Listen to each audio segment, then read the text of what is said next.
معروف انقلابی شاعر احمد فراز کے کلام کو رومانیت اور مزاحمت کا استعارہ قرار دیا جاتا ہے۔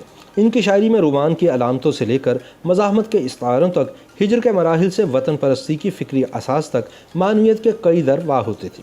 انہیں حروف اور موضوعات کی کوئی قلت نہ تھی، وہ اپنی شعری روایت اور تاثیر میں اپنی مثال آپ تھے۔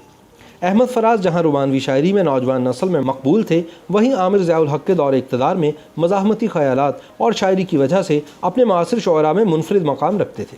احمد فراز چند خوش قسمت ترین شعراء میں سے ایک ہیں جنہوں نے اپنی مقبولیت زندگی میں ہی دیکھ لی۔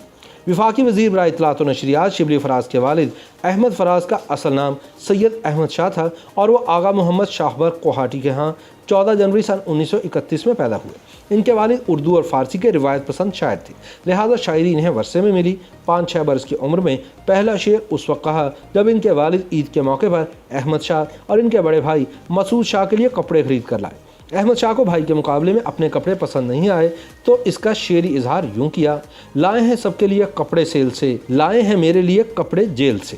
احمد فراز نے پشاور کے ایڈورڈ کالج سے ایم اے فارسی اور ایم اے اردو کی اعلیٰ تعلیم حاصل کی۔ وہ صاحب کتابیات، مخزن فکر و فن اور منبع علم و کمال تھے۔ ان کی شاعری دور حاضر کی منفرد آواز تھی اور عہد نو کے لطیف ذہنی رد عمل کا سچا نمونہ تھی۔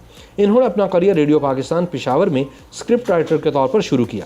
بعد میں وہ پشاور یونیورسٹی میں اردو کے استاد مقرر ہوئے۔ سن 1976 میں وہ اکادمی ادبیات پاکستان کے پہلے ڈائریکٹر جنرل مقرر کیے گئے۔ بعد ازاں انہیں نیشنل بک فاؤنڈیشن کا ایم ڈی بنا دیا گیا۔ احمد فراز کی شاعری میں صدیوں کے تلاطم کا شعور بھی ہے اور عہد ناپرساں کی تلخیوں کا ادراک بھی۔ فراز کی فکر رسا لمحہ موجود سے سراغ پاتی ہے اور اندیکھے مناظر کی رخ کشید کرتی ہے۔ ان کی غزلیں تغزل سے بھرپور نادر مضامین اور خیالات کا مرقع ہے۔ آج بھی مہدی حسن اور نور جہاں کی آواز میں احمد فراز کا تخلیق کردہ کلام ہماری سماعتوں میں رس گھولتا ہے۔ احمد فراز کے کلام میں رومانوی رنگ غالب ہے، تاہم ان کی غزل میں نو کلاسیکی رنگ نمایاں ہے۔ انہوں نے مزاحمتی شاعری میں بھی ایک مقام پیدا کیا ہے۔ فراز کا کچھ کلام جدید شاعری کے زمرے میں شمار کیا جا سکتا ہے۔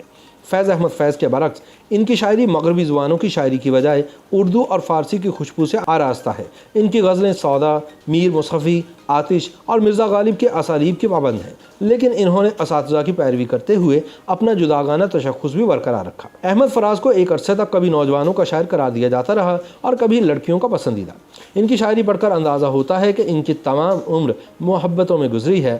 تنہا تنہا سے لے کر جانا جانا تک محبت کے ٹوٹتے اور شروع ہوتے سلسلے نظر آتے ہیں۔ وہ اپنی رومان پرست طبیعت کے بارے میں کہتے ہیں: میں مانتا ہوں رومانس میری شخصیت کا ایک حصہ ہے اور میری شاعری میں اس کا غلبہ ہے، لیکن زیادہ موضوعات ہیں کہاں؟ کیا آپ مجھے محبت کے علاوہ کوئی موضوع بتا سکتے ہیں؟ ہر شاعر عہد قدیم سے لے کر آج تک محبت کے موضوعات پر اپنے تجربات کی روشنی میں لکھ رہا ہے، لیکن یہ موضوع پھر بھی نیا ہے۔ مزاحمتی شاعری میں فراز کا شمار ان کی نظم پیشہ ور قاتلوں کے منظر عام پر آنے سے ہونے لگا تھا۔ یہ نظم آزادانہ دستیاب نہ تھی۔ پیشہ ور قاتلوں نظم میں فراز لکھتے ہیں: تم نے دیکھے ہیں جمہور کے قافلے، ان کے ہاتھوں میں پرچم بغاوت کے ہیں، بیڑیوں کی جمی خون کی پپڑیاں کہہ رہی ہیں منظر قیامت کے ہیں، کل تمہارے لیے پیار سینوں میں تھا، اب جو شعلے ہیں وہ نفرت کے ہیں۔ ضیاء الحق کے دور میں فراز کی سرکشی اور مزاحمت عروج پر تھی۔ آمریت کے زمانے میں ان کی نظم محاصرہ عصر حاضر کا ترانہ بن گئی۔ مزاحمتی ادب کی تاریخ میں یہ نظم ایک امتیازی حیثیت کی حامل رہے گی۔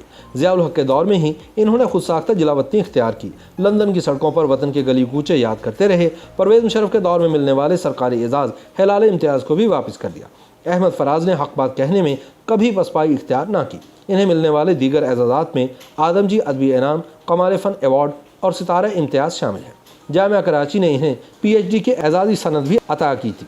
احمد فراز کے 14 مجموعہ کلام میں تنہا تنہا، دردشوب، نایافت، شب خون، میرے خواب ریزہ ریزہ، جانا جانا، بے آواز گلی کوچوں میں، نابینا شہر میں آئینہ، سب آوازیں میری ہیں اور اے عشق جنوں پیشہ شامل ہیں۔ فراز کے کلام کی کلیات بھی شہر سخن آراستہ ہے کے عنوان سے شائع کی گئی ہے، جس کے 1500 سے زائد صفحات پر احمد فراز کے احساسات کی کہکشاں یکجا ہے۔ اس میں کوئی شک نہیں کہ وہ اپنی زندگی کے آخری لمحات تک عزیز جہاں رہے، اور اس حقیقت کا اعتراف بھی ضروری ہے کہ برق کوہاٹی کے اس فرزند نے شاعری کی دنیا پر حکمرانی کی اور شہرت عام سمیٹی۔ ان کی شاعری صرف تخلیق کا سرچشمہ ہی نہیں، زندگی کا وہ بیان بھی ہے جس کے رنگ گہرے، دلکش اور بھرپور ہیں، جن کو کسی چہرے کی مسکان میں دیکھا جا سکتا ہے یا کسی حسینہ کے ملبوس میں، اور کہیں ان کے حروف میں دکھ کا دھواں بھی اٹھتا ہے جس میں دل راکھ ہو جاتا ہے۔ انہوں نے کمال مہارت سے اپنی ذات کے دونوں گوشوں کو متوازن رکھتے ہوئے زندگی گزاری۔ وہ صرف نام کے ہی فراز نہیں تھے، بلکہ آزمائشوں کے کئی نشیب طے کر کے سرفراز ہوئے۔